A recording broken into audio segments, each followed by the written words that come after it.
Welcome to Pound for Pound, the MMA podcast.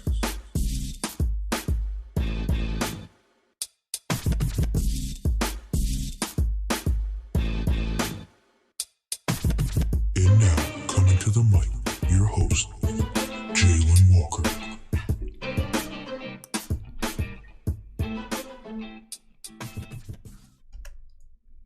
Welcome to Pound for Pound, the MMA podcast. I'm your host, as always, Jalen Walker. Man, what a year we have had so far in the UFC. The first half of the year has been explosive. Dustin, the Diamond Poirier, has defeated the Notorious Conor McGregor twice now in 2021, with a possible fourth fight coming after the end of the third fight, Dr. Stoppage.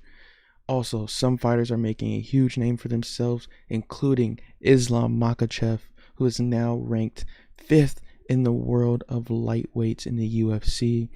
New title holders in a handful of divisions, with fighters itching to get their chance. What does the rest of 2021 hold?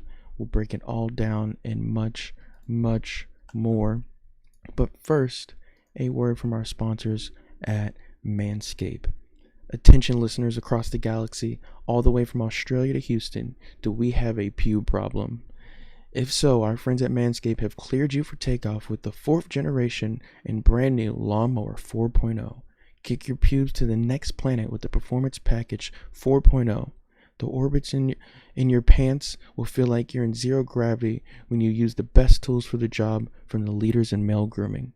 Join the 2 million men worldwide who trust Manscaped and get your rocket ready for takeoff by going to manscaped.com for 20% off plus free shipping with code POUND4POUND. Ready for an out-of-the-world experience? Look no further than the Performance Package 4.0 from Manscaped that has just taken off in not only the US, but Canada, the UK, across Europe, Australia, South Africa, and even Singapore. Inside the perfect package, you'll find the Lawnmower 4.0 trimmer, Weed Whacker ear and nose hair trimmer, Crop Preserver ball deodorant, Crop Reviver toner, Performance boxer briefs, and a travel bag to hold your whole solar system. First scheduled for liftoff, new Lawnmower 4.0 trimmer. This spaceship is here to guide you on a journey to trim your body, balls, butt, and even your anus. This 4th generation trimmer also features a cutting-edge ceramic blade to reduce grooming accidents thanks to their advanced skin-safe technology. The Lawnmower 4.0 has a 7,000 RPM motor, a new multifunctional on and off switch that can engage a travel lock, and is even waterproof. The 4.0 also includes a 400K LED spotlight you can turn off and on when needed for a more precise shave throughout your travels across the universe. Like I said, get 20% off plus free shipping with code POUND4POUND at manscaped.com. That is code POUND4POUND for 20% off plus free shipping at manscaped.com. You can also go to manscaped.com/pound4pound, and that promo will automatically be applied to your cart. Appreciate you, Manscaped, and thank you very much. All right, 2021 UFC, man, it's been insane. First, I want to break down that UFC 264 card, just recap it a little bit. What an amazing night that was in Las Vegas, sold out crowd, probably one of the most star-studded UFCs we've seen to date. Everybody and their mama was there, even including Trump. Not a huge fan, but he was even there. It was full of celebrities, fighters. It was awesome. But man, Sean O'Malley started out that main card against Chris Moutinho. Chris Moutinho stepped into this fight 1 week's notice, and man, did he hold his own, lasting to the 3rd round after Herb Dean had to stop the fight because Sean O'Malley was letting loose, landing so many punches, but Chris would not go down. Sean says that Chris earned his respect, and I think Chris earned the respect of a lot of fighters and fans around the world during that fight. But congrats to Sean O'Malley. We had a round 1 TKO victory from Irene Aldana against Yana. What an amazing fight. Great to see Irene Aldana back in the mix. Look phenomenal. She improved to 13-6. And one of the best knockouts of the night, that first round knockout from Tai Tuivasa, aka Bam Bam, against Greg Hardy. Boy, we thought Greg had Tai wobbled, but man, with that step back that Bam Bam had and just put it right on the kisser on Greg Hardy completely fell out. Bam Bam immediately went on the cage, had a shoey. Great entertainment, great fight. Congrats to him. He has improved to 13-3. Big things coming his way in the heavyweight division. Now for that co-main event, Gilbert Burns versus Stephen Thompson. This is a hard one for me because I wanted Stephen to win so bad. But congrats to Gilbert Burns, improving to 20-4 on a unanimous decision victory. He kept Stephen on the ground. The jiu-jitsu outdid the karate. We kind of expected it, but I still wanted Stephen Thompson to come out and do what he could do best and put people out. But congrats to Gilbert. He might have a title shot here again soon. We're not sure if Kobe will get it before him against Kamaru Usman, but we'll see what the matchmakers do here in the future. Also, the main event of the evening, Dustin the Diamond Poirier with a doctor stoppage against Conor McGregor. We all know if that would have went to the second round, Dustin would have taken it. Conor looked great at the beginning, but Dustin looked even better. We all know that Dustin will most likely be fighting for the title now at the lightweight division against Charles Oliveira. Very excited and very pumped. Looking forward to this fight whenever it will be. I think they should give Dustin a little bit of time off, even though he only had to do one round.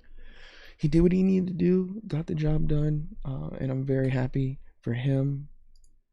And it couldn't have gone any better, to be honest with you. I think he came and did what he was going to do, and he looked better than ever. So here's what I got in the lightweight division before we get to the next card. Obviously, Charles Oliveira versus Dustin Poirier. And then I want to see Darush versus Dan Hooker. I think that'd be an excellent fight between those two. It will possibly go the distance. And then, of course, I think that Gaethje Chandler fight that Chandler keeps harping about would be phenomenal. We'll see there, though. But it seems like Gaethje's on vacation right now, and he's a little upset that Chandler's calling him out. But I love the banter. I love this matchup, and I think it would be a very explosive fight. And then I think you should go ahead and match up Tony Ferguson against Conor McGregor. Go ahead and knock out that fight. I think Conor would dominate that fight. Ferguson has been going downhill a little bit after his loss to Charles Oliveira. And then I think the next best fight would be Islam Makhachev versus RDA Dos Anjos. They're both explosive fighters. Dos Anjos a veteran in here. Makhachev is a soon-to-be veteran and legend under the guidance of Khabib. I think this is the perfect fight for Islam to prove himself, to get to the top five, like within the top five, like the 1 through 4. But we'll see what happens here. I'm looking forward mostly to that Oliveira Poirier fight, and Poirier getting the championship and not just the interim championship, and bringing home that gold for Louisiana. But congrats to all of them, all the winners. I think that these 5 fights I've listed would be excellent. I think they would be pay-per-view mega hits. But like I said, I'm most excited about the Oliveira Poirier fight for the title. All right, moving on. Last Saturday's card, Islam Makhachev versus Thiago Moises. Great fight. We started out with Gabriel versus Billy Quarantillo. Quarantillo took that victory in the 3rd round via TKO, improving his record to 16-3. Congrats to him. Then we go to middleweight, Rodolfo Vieira versus Dustin Stoltzfuss. Rodolfo got that submission in the 3rd round at 1 minute and 54 seconds, improving his record to 8-1 in the division. Promising fighter in the middleweight division, but as we all know, Adesanya has that division on lockdown, and it's going to stay like that for a while, most likely. Then an interesting fight, man. Maituzas Gamrot, my apologies if I'm mispronouncing that, defeated Jeremy Stephens insanely fast in the 1st round, 1 minute and 5 seconds. Garmot Gamrot, I will go with. Sorry. Man, that I think it was an armbar, but jeez, man. Or it was Kimura. He got Jeremy Stevens down to the ground so quick and got that arm to his shoulder so fast. Very, very, very, very impressive on his part, and looking forward to see what he's going to do next in the lightweight division, and knowing that it's so stacked right now. But he improved to 19-1, and he has won no contest. But congrats to Gamrot. All right, that co-main event last Saturday, the women's bantamweight division, Marion Renew versus Miesha Tate. Miesha Tate's return to the octagon from 4 years absence. Didn't look like it was 4 years absent. She defeated her with a TKO in the third round at 1 minute and 53 seconds, improving her record to 19-7. Miesha Tate is back, and I think the women's bantamweight division should watch out. She is a dangerous fighter, and she proved it, and she continues to prove it every time she gets into the octagon. And now on to that main event fight, Thiago Moises versus Islam Makhachev. What a fight it turned out to be. It went all the way to the fourth round at 2 minutes and 38 seconds, where Islam Makhachev secured the submission victory, pushing him to that big old 20 wins and 1 losses. Thiago Moises moves his record to 15-5. Islam Makhachev, let's take a second. This kid, under the guidance of Khabib, could be one of the next greatest in the UFC. He has the potential, he has the heart, he has the skill, he has the mindset, and he has the awareness of when he's in the octagon of what he needs to get done to get that victory. And I think that Khabib has trained him very well. It's amazing to see the similarities between the two. This is what Islam had to say about Khabib.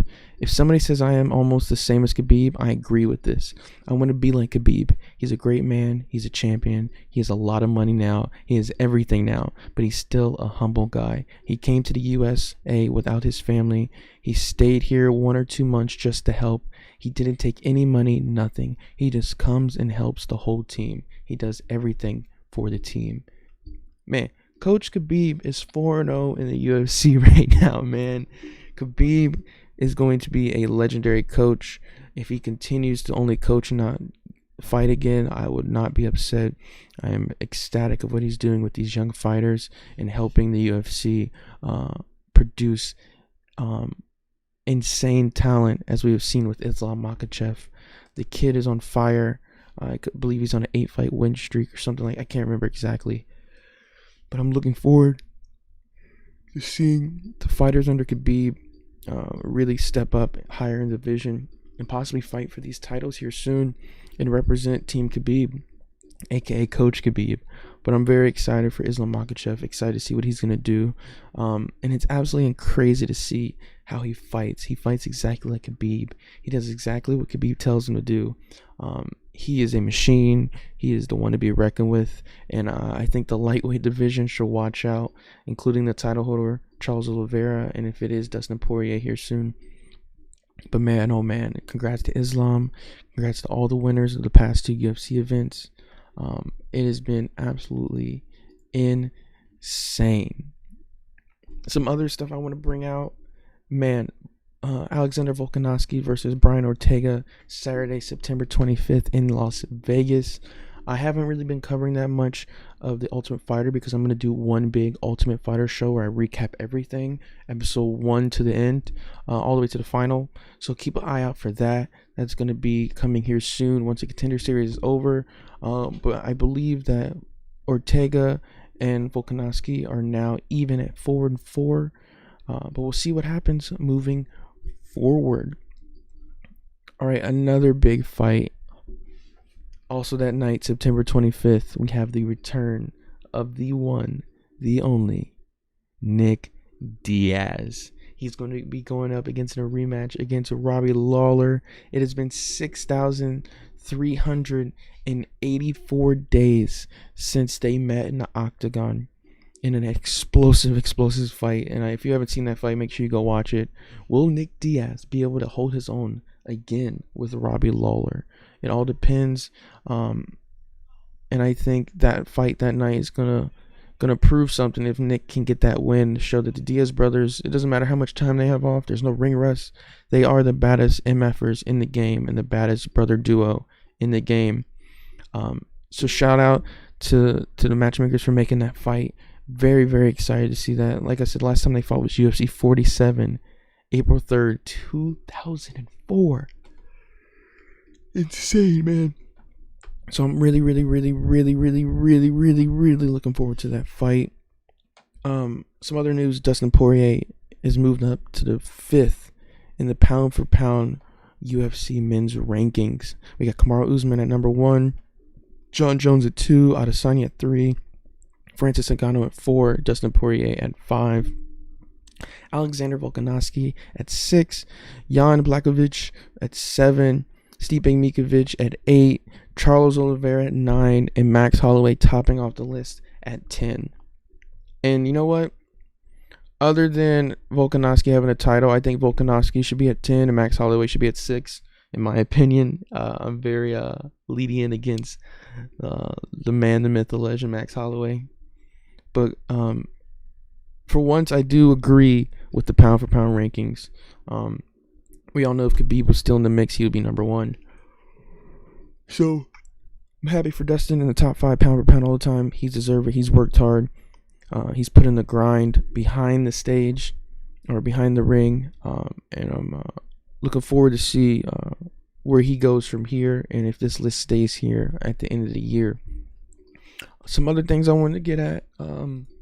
Brandon Moreno. Who's he going to fight next? Who will Brandon Moreno step into the octagon again with next? Really not sure. It could be anybody at this point. I personally wouldn't mind seeing Askarov. I think Davis Figueiredo will get his shot again here in a couple fights or two if he stays at number 1 and keeps beating everyone. Davis Figueiredo might end up being the new gatekeeper for the flyweight division, which is crazy to actually have a gatekeeper for the flyweight division when we go back a few years when they almost took the flyweight division out of the UFC. So it's awesome to see all these fighters in here: Tim Elliott, Matthias Nicola, Amir Albaza, Alex Perez, Joseph Benavidez, Brandon Royval. It's amazing to see all these fighters and to see this division flourish. And I think Brandon Moreno is the true king of the flyweight division, and he will stay there for a little bit, I believe. Adrian Sterling, still the champion of the bantamweight division. I'm not sure if he'll get a rematch against Petr Yan. I hope he faces Corey Sandhagen. As we know, Corey Sandhagen is fighting TJ Gyllenhaal tomorrow after TJ Gyllenhaal's suspension. I believe it's 2 years from the UFC for using performance enhancement drugs. But yeah, there's so much exciting things coming out of the UFC. We got Gilbert Burns talking trash against Gilbert and Nate Diaz. He tweeted, "What's up, Gilbert? What are you doing on October and November? And where you at, Nate Diaz? Talk all that shit. Say something now." And then literally Nate Diaz responded with the greatest tweet that he's had in a while. "I'd rather fight the guy who knocked you guys out," as he's mentioning Kamaru Usman. Kamaru Usman's a dominant fighter. I don't think Nate Diaz is ready to fight him. Nate Diaz could fight him. He could last, but I don't think he could beat him at this moment. I don't think he deserves that fight. I think if Nate Diaz could come out and face Gilbert Burns or somebody and knock them out and maybe fight another one, then yeah, put him up there for the title. But at the moment, Kamaru Usman sits alone at the top of the welterweight division, and he does it in dominant fashion. But yeah, let me go back to Brandon Moreno. He had to say the next name. I don't know. I love the possibilities. I think it's obvious David Figueroa wants the next one because he lost the last fight. I dominated him. I'm open to fight again with him, but I think he needs to fight against somebody else. If Cody Garbrandt wants to come to the division, that's a huge fight. I know he's not in the best part of his career, but he's a good name. He's a former champ. He has a really good brand behind him. He has options. Brandon Moreno versus Cody Garbrandt. I mean, I'm not opposed to that. I'm excited for that if that could happen. But most likely, Brandon Moreno will be facing Davis and Figueiredo for a rematch most likely, but we'll see. We'll see what happens. Whole bunch of coming from the UFC. We will be having a show tomorrow, and we're gonna be going over TJ Dillashaw fight that it will be coming up. There's a lot happening that night. Let me see. Sorry, I lost the card here. There we go. Pull this back up. Sorry, guys. Yeah, so we got a decent amount of fighters. Adrian Yanez, Randy Costa, Miranda Maverick, Darren Elkins, Kyler Phillips.